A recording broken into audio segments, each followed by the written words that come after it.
రాజ్యాంగబద్ధమైన పదవిలో ఉండి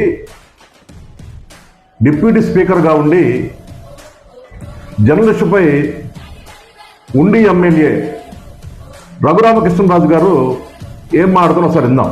మీ కులంలో చెడగొట్టారు అంటే జర్నలిస్టు కులంలో ఆ సాయిగాడు ఒక బ్రోకర్ నా కొడుకు, ఓపెన్గా చెప్తున్నాం, బ్రోకర్ నా కొడుకు. సాయి నీకు ఎవడ దీతో స్టార్ట్ అవుతుంది, అరెస్ట్ చేయమని సుప్రీంకోర్టు క్లియరెన్స్ ఇస్తున్నారా నా కొడకల్లారా?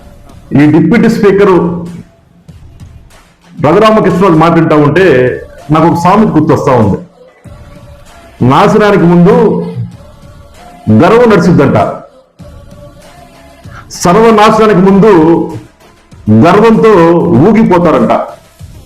వీళ్ళు అధికార పార్టీని చూసుకొని, ఈ కూటమి పార్టీని చూసుకొని ఇష్టానుసారంగా ప్రజలను మారుతారు.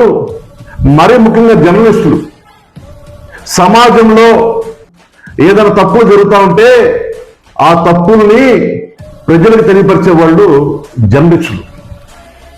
ప్రజలకి వారధిగా పనిచేస్తూ ఉంటారు.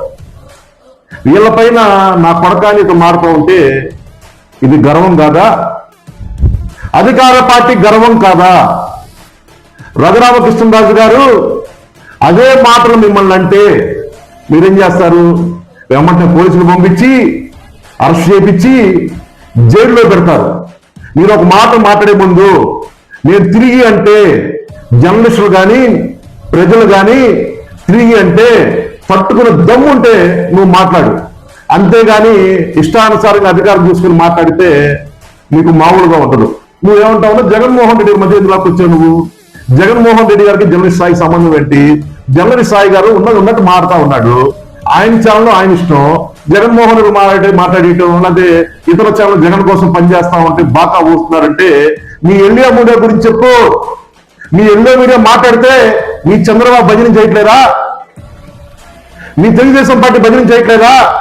మీ కూటమి పార్టీ భజన చేయట్లేదా? ముందు నీ కంట్లో దూరం చేసుకోవాయా, ఎదురుకంట నలందిద్దుకొని ఇష్టానుసారంగా జగన్మోహన్ రెడ్డి గారి గురించి మాట్లాడితే నేను చూస్తూ ఊరుకోం. ఖబర్దార్. జై హింద్, జై జగన్.